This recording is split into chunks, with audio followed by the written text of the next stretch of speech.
새해 첫 주일을 맞이하면서 저는 좀 큰 그림을 그리는 설교를 여러분께 드리고 싶습니다. 우리 교회와 또 그 교회의 지체가 되고 있는 우리 각 교인들, 우리 성도들이 이 시대에 서야 할 자리가 어딘가, 또 우리가 해야 할 시대적인 사명이 무엇인가 라고 하는 것을 우리가 한번 돌아봤으면 좋겠어요. 우리가 해야 할 일이 뭐겠습니까, 이 시대에? 당연히 우리가 복음을 전하고 영혼을 구원하는 전도를 해야 되겠죠. 복음 증거야말로 우리 시대에 우리에게 주어진 최우선적인 지상 명령이라고 할 수 있습니다. 또 기도와 성경을 통해서 우리가 경건의 훈련을 더 깊이 쌓아가야 합니다. 또 교회를 건강하고 아름답게 세우고 부흥시키는 일을 해야 합니다.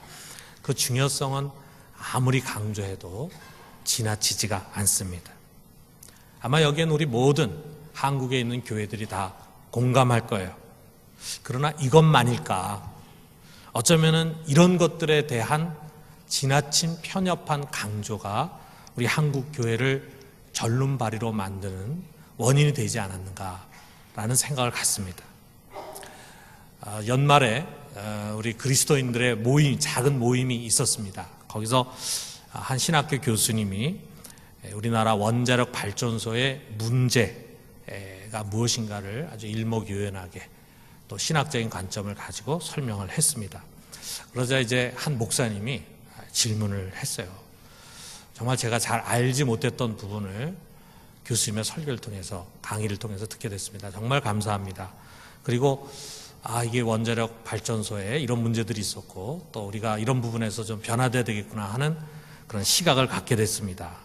그런데 제가 들으면서 갈등하는 것은 그런 것들이 우리의 신앙과 무슨 연관성이 있는가라고 하는 것입니다. 다시 말하면은 그런 사회적인 일들이 영생과 무슨 상관이 있는가라고 하는 점입니다. 라는 질문을 이제 하셨습니다. 그러니까 시간이 없어서 거기에 대한 많은 토론을 하지는 못했습니다. 참 이 목사님의 질문이 단순해 보이지만 사실 답이 쉽지 않은 질문입니다. 우리 중에 복음적인 확고한 신앙을 가지고 그리고 사회 속에서 의식을 가지고 좀 살아가는 분들은 누구나 고민하는 질문이기도 합니다. 이 사회를 보다 더 나은 사회로, 보다 더 정의로운 사회로 만들어가는 그것이 과연 우리 신앙인들이 해야 하는 일인가? 이 세상은 어떻게 보면 언젠가 불에 타서 없어지게 될 세상인데 이런 세상을 우리가 변화시켜 가려고 애쓰고 노력하는 그것이 우리들에게 주어진 과제인가라고 하는 것에 의문점을 갖고 궁금하게 생각하는 것이 당연할 거예요. 저 역시 이러한 문제를 가지고 오랫동안 씨름을 했습니다. 제 얘기를 잠깐 한다면 저는 대학생 시절에 이런 고민조차 하지 못한 그런 사람이었습니다. 제가 대학 다닐 때는요, 하루가 멀다 하고 학교에서 데모가 있었습니다. 매일 체류탄 냄새가 없어질 틈이 없었어요. 학교에 항상 체류탄 냄새가 풍기는 그런 시절이었습니다. 그런데도 불구하고 저는 이 수없이 일어나는 데모에 한 번도 가담한 적이 없었습니다. 왜냐하면 그 당시 저의 신앙 속에서는 그런 일이 내가 할 일이 아니다라고 생각을 했기 때문이에요. 그리고 오랜 시간이 지난 다음에 제가 이제 목사가 되기 위해서 총신대 신대원에 입학을 했습니다. 1987년인데 그해 6.29가 일어났어요. 6.29 선언 여러분 기억하시죠? 우리 청년들 중에는 뭐 잘 모르시는 분이 있겠지만 우리 나이 드신 분들은 아마 다 생생하게 기억할 겁니다. 아주 오랜 세월 우리나라에 지속된 군사 독재 정권에 대항해가지고 그야말로 전국적인 시위가 일어났죠. 그래서 그 시위에 그만 이 독재 정권이 굴복을 했어요. 그리고 6.29 선언을 했습니다. 여러 가지가 나와 있지만 그 핵심 골자는 그때까지 체육관에 모여가지고 자기들끼리 뽑았던 대통령, 자기들이 각본 짜가지고 그냥 자기들이 해가지고 뽑은 그 대통령을 이제 국민들이 직접 선거할 수 있도록 하겠다라고 하는 내용이었어요. 우리가 돌아보면은 참 우리나라가 지금 이만큼 민주사회가 될 수 있었던 아주 중요한 시발점이라고 할 수 있습니다. 그 6.29 선언에 즈음해가지고 우리 총신대 신대원생들도 데모를 했습니다. 그래가지고 진압 경찰이 막 교내까지 막 들어오고 그래서 막 체류탄도 쏘고 하는 일이 있었어요. 사실 신대원에 항상 크고 작은 데모들이 있었는데 그 데모의 원인은 그 학교 문제 또는 교단 문제 뭐 이런 것 때문에 데모를 했지 정치적인 사안 때문에 데모한 것은 아마 우리가 제일 처음이었을 것입니다. 저는 대학교 때 한 번도 데모를 안 했었는데 목사가 되겠다고 신학교에 가가지고 거기서 데모를 했습니다. 참 오랜 동토 가운데서 찾아온 이 민주화의 봄, 아마 그 시절을 거친 사람들은 회상할 수 있을 거예요. 그때 사람들이 얼마나 마음이 설렜는지 모릅니다. 그래서 그 당시 사람들이 모이면은 온통 정치 얘기였어요. 우리 신대원에서도 마찬가지예요. 신학생들이 모여가지고 정치 얘기합니다. 이것저것에 주워 들은 이야기하고 자기 나름대로 생각을 얘기하고 또 제가 섬기는 교회는 큰 교회다 보니까 교육자들이 많아요. 젊은 교육자들이 모이면은 이 큰 이슈에 매료가 됐었어요. 모두가 그 지긋지긋한 독재 정권이 물러나고 인권과 자유가 보장이 되고 법의 정의가 실현되는 좀 사람답게 살 수 있는 그런 민주주의 사회가 돼야 된다라고 하는 데는 아무도 이의를 대는 다른 자가 없었습니다. 그 부분에 있어서는 모두가 다 공감하고 그 중요성을 함께 나눴어요. 근데 문제가 뭐냐면 이런 것들이 영생을 추구하고 천국을 선포하는 우리들의 신앙에 무슨 상관이 있느냐, 그것이었어요. 분명히 그게 옳은 것이었고 또 그렇게 돼야 한다, 우리 사회 그렇게 발전해야 한다라고 하는 데는 의심의 여지가 없는데 왜 그게 우리가 신경 써야 할 일인가? 정말 그것을 위해서 우리가 시간과 정력과 심지어는 목숨의 위협까지 받으면서 헌신해야 되는 일인가? 라고 하는 부분에 있어서 적어도 제 주위에 있는 사람들은 명쾌한 해답을 주지를 못했어요. 저 자신도 마찬가지고. 더 좋은 사회, 더 나은 세상, 그거는 세상에 속한 세상 사람들이 해야 하는 일이 아니냐. 우리는 그저 전도하는 일이 우리의 일이 아니냐. 이렇게 보통 생각했다 이거죠. 그래서 저는 참 이 괴리감이 그 당시 저에게 굉장히 심각했습니다. 그래서 언젠가 내가 이 부분에서 확신을 갖지 않으면은 목회를 하다가 벽에 부딪힐 것 같다, 이런 생각이 들어서 저는 이제 유학을 결심하고 그리고 그곳에 가서 계속 저는 이 문제를 가지고 씨름하고 이 주제로 또 논문을 쓰게 됐습니다. 사실 저는 그때까지요 아주 철저히 이원론적인 신앙 배경을 갖고 있는 사람이었어요. 세상과 교회를 철저하게 구분했습니다. 거기엔 아무 연관성이라는 것이 있을 수가 없었어요. 교회라고 하는 것은 주님이 머리가 돼서 주님이 다스리는 곳이다, 이렇게 생각했고 세상이라는 것은 마귀가 지배하는 악하고 타락한 곳이다. 그래서 나는 원래 세상에 속해 있었는데 예수를 믿고 그 세상에서 탈출해가지고 교회라고 하는 방주에 올라탔다 이거죠.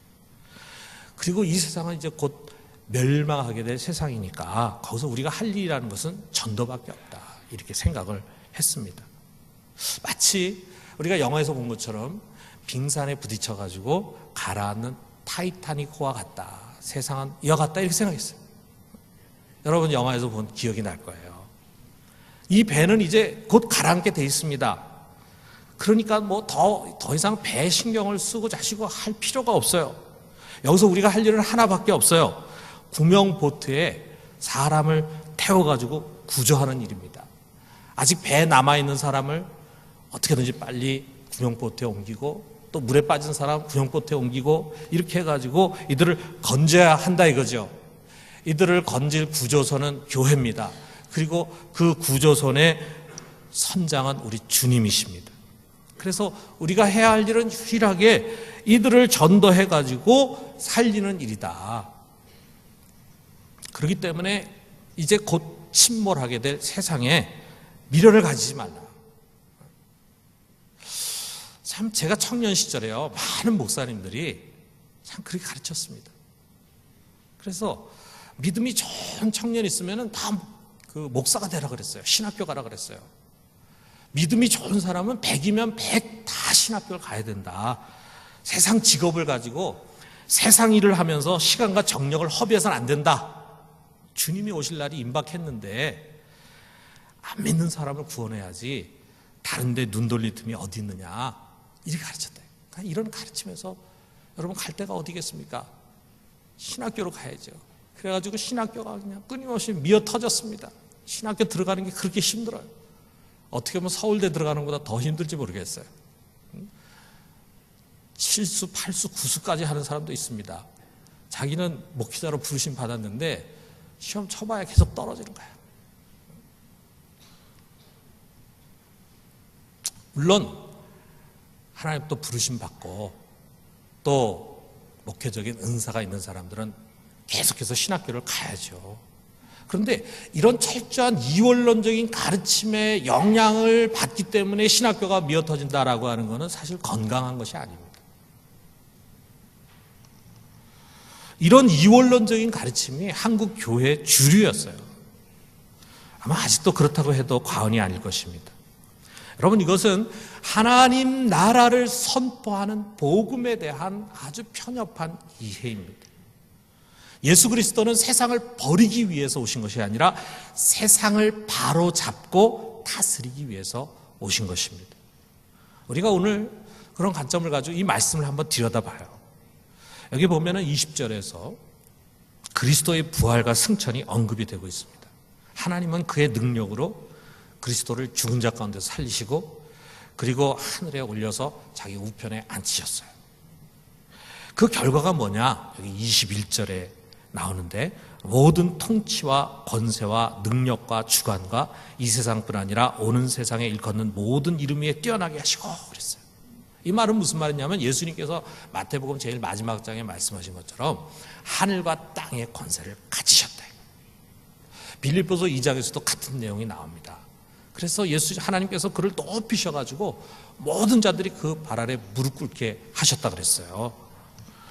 원래 이것이 우리 인간의 죄로 말미암아 마귀에게 넘어간 것인데 이제 예수 그리스도께서 십자가에서 죽고 부활하심으로 이 마귀의 권세의 근원이 되는 죄를 없이 하셨어요. 그러므로 말미암아 마귀는 권세를 잃어버리게 되고 이제 그 모든 것이 합법적으로 하나님의 아들에게 오게 돼서 하나님의 아들이신 예수 그리스도께서 이제 이 세상의 왕이 되시는 겁니다. 우리가 구약 성경에서 보면은 바로가 말해요. 바로 왕이 요셉에게 자기의 전권을 위임하잖아요. 그리고 그것의 상징으로 자기의 반지를, 인장이 들어있는 반지를 요셉에게 줍니다. 그래서 이제 애굽에서는 어느 누구도 이 요셉의 말에 불복하거나 또는 요셉에 거스려 대항할 수 없어요. 만약 그러면 그거는 즉각 죽임을 당하거나 또는 감옥에 갇히게 됩니다. 이것처럼 우리 예수님은 이제 이 온 우주 속에 최고의 권세를 가지신 왕이 되신 것입니다. 이로 인해서 하나님은 두 가지를 이루신 것을 22절에 우리에게 말씀하시는데, 자, 22절에 있는 말씀을 같이 한번 읽어봅시다. 또 만물을 그의 발 아래 복종하게 하시고 그를 만물 위에 교회의 머리로 삼으셨느니라 그랬어요. 첫째는 뭐냐 하면 온 세상을 그의 권세 아래 복종하게 하셨다라고 하는 거예요. 또 두 번째는 뭐냐면 그리스도를 교회에게 주셨다라고 하는 겁니다.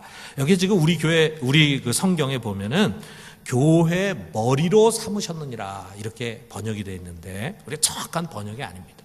우리 정확한 번역을 위해서 우리 영어 성경들을 보면은 대부분 비슷하게 나와 있는데 NAS라는 영어 성경을 보면은 이렇게 나와 있어요. And gave him as head over all things to the church 이렇게 나와 있어요.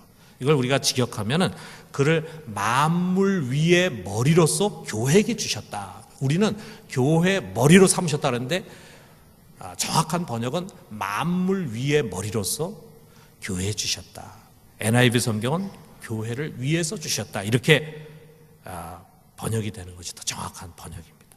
만물 위의 머리라 이거죠. 그러면서 이제 마지막으로 교회를 정의합니다. 23절에 보니까 그리스도를 받은 교회는 뭐냐? 여기 23절의 내용이 나오는데 우리 같이 한번 읽어봅시다. 교회는 그의 몸이니 만물 안에서 만물을 충만하게 하시는 이의 충만이라 그랬어요. 자, 우리 성경은 우리 말로 된 걸 보면은 우리는 관계대명사가 없다 보니까 이 금방 귀에 들어오지 않는데, 우리가 이제 영어 성경이나 또는 원어를 보면은요, 이게 교회에 대해서 두 가지로 설명하고 있는 것을 보게 돼요. 첫 번째 뭐냐면 교회는 그리스도의 몸이다라는 것을 말해요. 이건 우리가 잘 알고 있죠. 그리스도는 교회의 머리시기 때문에 교회는 그리스도의 몸이라 이거죠. 우리 성도들은 그 몸의 각 지체들입니다. 그러면서 두 번째로 뭘 얘기하냐면 교회는 그리스도의 충만이다, 이렇게 이야기를 합니다. 그런데 그 그리스도는 어떤 분이냐라고 하면서 뒤에 설명하는데, 그 그리스도는 만물 안에서 만물을 충만하게 하시는 분이시다. 우리가 얼른 귀에 잘 안 들어오죠. 자, 우리가 이걸 조금 더 이렇게 이해하기 쉽게 설명하면은, 교회는 그리스도의 몸으로 그리스도가 충만하게 거하신다. 그리스도가 누구냐? 그는 은혜와 진리잖아요. 그래서 교회 안에는 은혜가 충만합니다. 진리가 충만합니다. 그런데 그 그리스도는 동시에 뭐라 그러냐면은 교회만 충만하게 거하시는 것이 아니라 만물의 모든 것을 충만하게 하시는 분이다, 이렇게 말하고 있어요. 자, 이거를 독일어 성경에서는 어떻게 의역을 했냐면 만물을 전적으로 통치하시는 분이시다. 그리스도는 교회의 머리면서 동시에 이 세상 모든 만물을 전적으로 통치하시는 분이시라고 하는 것입니다. 이 성경이 말하고자 하는 말은 바로 그거예요. 우리가 주로 고백하는 우리 그리스도는 교회의 머리십니다. 우리는 이거를 다 고백하고 있어요. 근데 동시에 그로 끝나는 것이 아니라 이 세상의 주님이십니다. 주인이십니다. 그는 이 세상을 마귀에게 내던지신 분이 아니에요. 오히려 마귀에게 빼앗긴 죄로, 인간의 죄로 말미암아 마귀에게 빼앗겼던 이 세상을 다시 찾아오신 분이십니다. 그리고 그 세상 속에서 그의 통치를 넓혀가려고 하는 것입니다. 이게 하나님 나라예요. 우리가 이 말씀에 근거해서 좀 더 이해하기 쉽게 하기 위해서, 자, 우리가 배로 다시 한번 돌아가요. 여러분, 세상은 침몰해가는 타이타닉호가 아닙니다. 오히려 이 세상은요, 바다를 항해하는 큰 배인데, 문제는 뭐였냐면 이 배에 선장이 있는데 이 선장이 아주 나쁜 사람이었어요. 아주 포악한 사람이고, 그리고 여기에 타고 있는 승객들을 억누르고 괴롭히는 못된 선장이었습니다. 그런데 그 배에 탄 사람들이 어디로 도망갈 수 있겠어요? 그러니까 배 안에 꼼짝없이 이 선장에 눌려가지고 괴로운 항해를 하고 있는 거죠. 그의 수하된 선원들도 이 못된 선장과 함께 거기에 있는 승객들을 착취하고 괴롭혀요. 승객들은 이 사악한 선장 아래서 신음하면서 불행한 항해를 합니다. 그리고 틈만 있으면은 이 악하고 더러운 곳을 탈출할 생각만 하는 거예요. 뭔가 탈출하면은 그들이 좀 편안한 세상에서 살 수 있겠다는 생각을 갖는 거예요. 어떻게 탈출할 수 있겠습니까, 여기서? 그런데 이 배 안에 전쟁이 일어났어요. 헬리콥터를 타고 날라온 의로운 선장이 이 선실을 장악을 했어. 그리고 이 못된 선장을 쫓아냈어요. 그리고 이제 배 전체를 통제하게 된 겁니다. 근데 이 쫓겨난 불의한 선장이 바닷속으로 뛰어들어간 것이 아니라 배 밑창으로 들어가가지고 그 일당들이 배 어두운 곳에 숨어 들어갔어요. 자, 스토리가 이런 거라니까요. 우리가 좀 쉽게 설명한다면. 그래서 여러분, 이 배는요, 이제 새로운 세상을 만난 거예요. 옛날에 그 나쁜 선장이 축출이 되고 이제 의로운 새로운 선장이, 자비로운 선장이 여기에는 모든 승객들을 위해서 자기 목숨을 버릴 수 있는 그런 정말 좋은 선장이 이 배를 다스리게 된 거예요. 그렇다면 이 의로운 선장을 따르는 선원들은 무엇을 해야 되겠는가? 더 이상 배를 버리고 다른 구조선으로 도망가는 것이 아니라 다른 사람들에게 선장이 바뀌어졌음을 가르쳐줘야 돼요. 옛날 선장은 쫓겨났고 좋은 선장님이 우리 배에 이 선실을 차지해서 이제 이 배를 정의롭게 잘 이끌어갈 것이다 라고 하는 것을 가르쳐야 돼. 그래서 여러분은 이제 이 선장에게 순종하고 이 선장의 말을 따라야 된다, 이 선장의 통치를 받아야 된다 라고 하는 것을 선포해야 돼요. 뿐만 아니라 그동안의 나쁜 선장에 의해서 배 안에 얼마나 잘못된 관행들, 그런 것들이 시행됐겠어요. 이런 낡고 불의한 시스템을 고쳐야 돼. 옛날 그것을 그대로 답습하면 안 돼. 그래서 정말 이 배 안에 탄 사람들 모두가 다 행복을 느낄 수 있는 그런 배로 만들어야 된다 이거예요. 뿐만 아니라 지금 이런 새로운 선장에 복종하지 않고 쫓겨가지고 어두운 곳으로 달아나서 거기서 사람들을 끊임없이 미혹하면서 이 새로운 선장에 복종하지 않고 대항하고 있는 사람들과 싸워야 합니다. 그래서 이 배를 보다 더 좋은 배로 만들어야 된다 이거예요.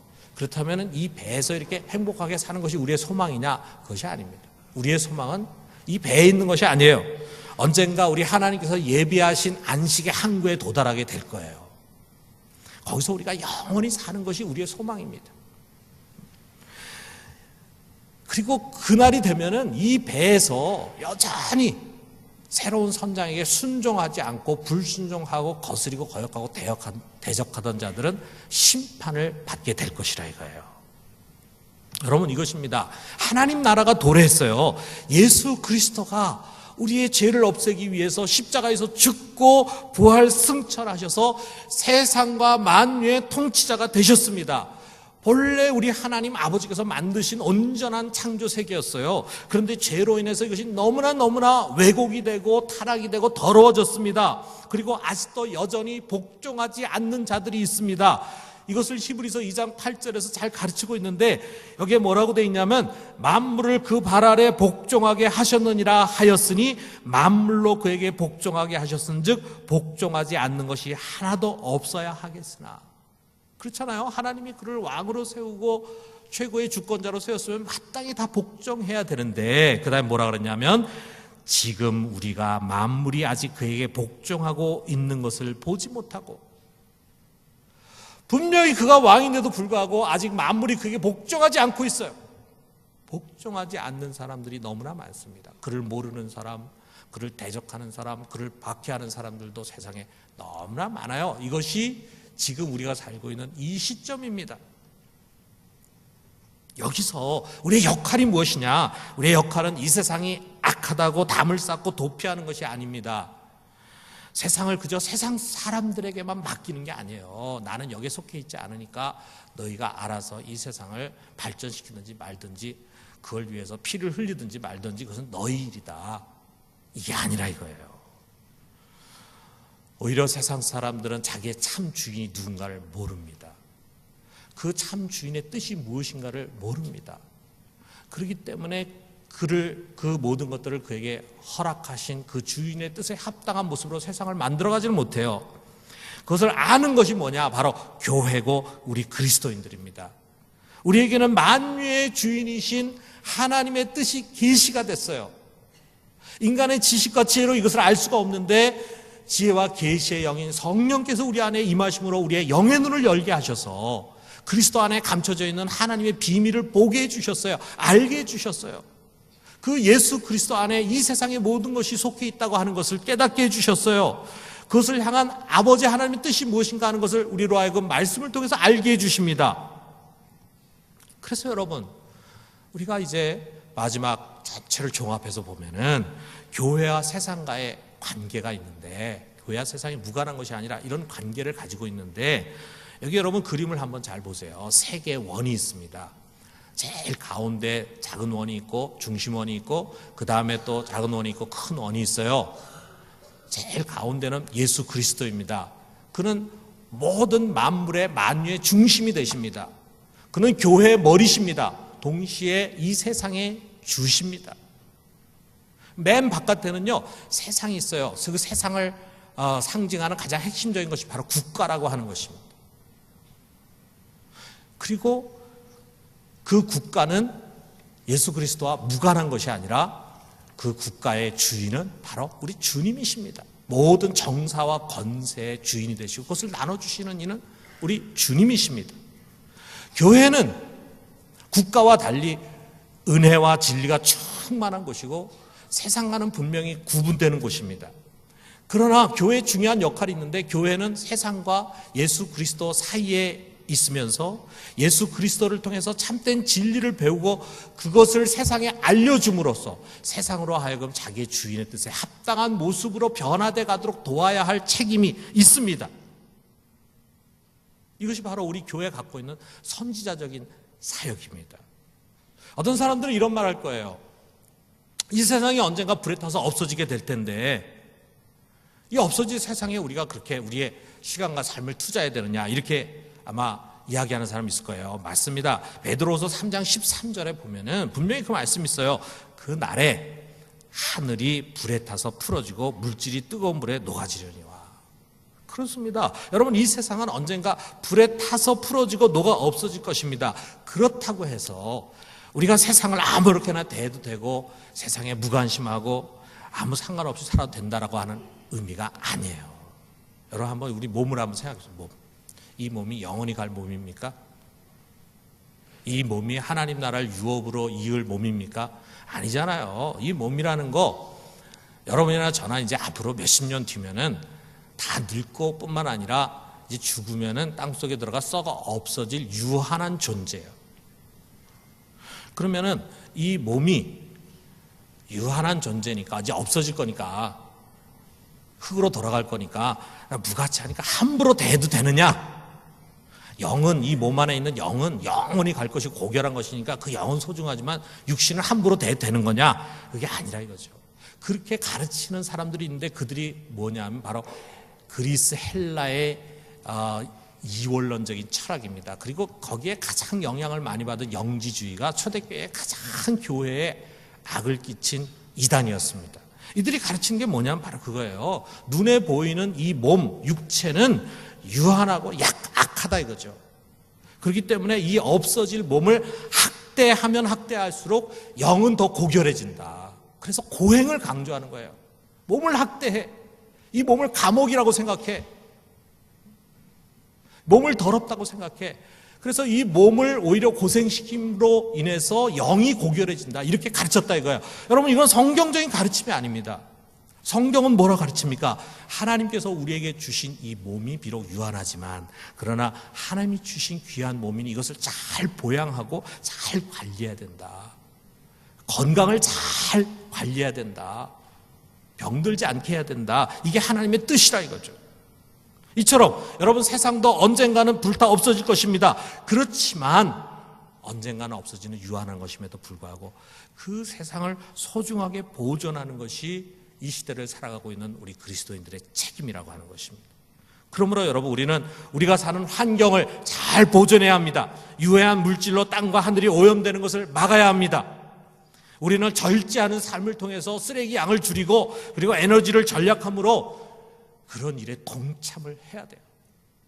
황금 만능주의에 사로잡히고 경제 논리를 앞세우면서 왜곡된 가치관에서 펼쳐지는 그릇된 정책이 있다면 우리는 그걸 반대해야 돼요. 특별히 우리 부산은요, 부산 안에 원전이 있어요. 원전이 밀집되어 있어요. 오래된 원전인데도 불구하고 그걸 또 계속 쓰겠다 그래요. 더더구나 또 새로운 원전을 계속 또 짓겠다 그래요. 여러분, 우리가 어떤 의미에서 보면은 정말 두려운 마음을 가지고 이 원전의 실체를 바르게 잘 알아야 합니다. 여러분, 우리 사회가 보다 정의로운 사회, 자유와 평등의 가치가 실현되는 사회가 되도록 힘써야 돼요. 이 세상에 어느 나라도 이것이 완벽하게 실현된 나라는 어디든지 없습니다. 미국도 아니고 독일도 아니고 스웨덴도 아니고 다 상대적인 것에 불과해. 우리나라보다 조금 낫다는 것뿐이에요. 그렇기 때문에 우리는 우리나라가 좀 더 그러한 것들을 실현하는 나라가 될 수 있도록 우리가 노력하고 헌신하고 때로는 감시하고 때로는 책망하고 때로는 선지자의 역할을 해야 된다 이거예요. 왜 그렇습니까? 하나님이 이 세상에 국가를 허락하신 가장 중요한 목적이기 때문에 그래요. 인간다운 삶을 살 수 있도록 국가라고 하는 권세와 기관을 허락한 것입니다. 그것을 이루어야 돼요. 남북이 대결하면서 전쟁의 위기에 노출된 이 땅은 정상이 아닙니다. 우리는 평화로운 통일을 꼭 이룰 수 있도록 위해서 기도할 뿐만 아니라 우리가 교회로서 또 각 개인으로서 할 수 있는 일이 무엇인가를 찾고 그 일을 해야 합니다. 이것을 위해서 여러분, 우리는 무엇보다도 성경을 열심히 읽어야 돼요. 그 속에서 하나님의 뜻이 무엇인가를 찾아내야 합니다. 아울러 성경만 읽어서는 안 됩니다. 세상이 어떻게 돌아가는지를 바르게 읽을 수 있어야 됩니다.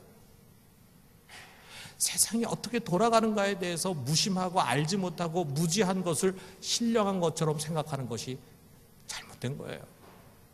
여러분, 우리는 세상을 바르게 잘 알아야 성경도 깊이 있게 이해할 수가 있습니다. 성경을 깊이 있게 이해해야 세상을 정확하게 이해할 수가 있습니다. 그렇기 때문에 우리는 좀 알아야 돼요. 좀 들어야 돼요. 오늘 또 다음 주에 우리가 모시는 강사들을 통해서 우리가 듣는 이야기들은 우리가 평상시 잘 못 듣는 이야기일 수 있습니다. 근데 우리가 이런 이야기를 자꾸 들어야 합니다. 더 훌륭한 강사들 우리가 우리 교회에 더 많이 모셔가지고 우리가 신령한 또 부흥 집회를 통해서 영적인 말씀도 들어야 되지만 이 세상을 우리가 어떤 각도에서 봐야 되는가, 기독교인의 시각에서 어떻게 봐야 되는가라고 하는 것도 우리가 들을 수 있어야 합니다. 우리의 눈을 자꾸 넓혀가야 돼요. 그래서 여러분, 2015년도 우리 주님께서 부족한 우리를 통해서, 부족한 우리 교회를 통해서 이 땅에 하나님의 나라 또 그리스도의 통치가 더 확장돼가는 귀한 도구들이 될 수 있기를 주님의 이름으로 축원합니다.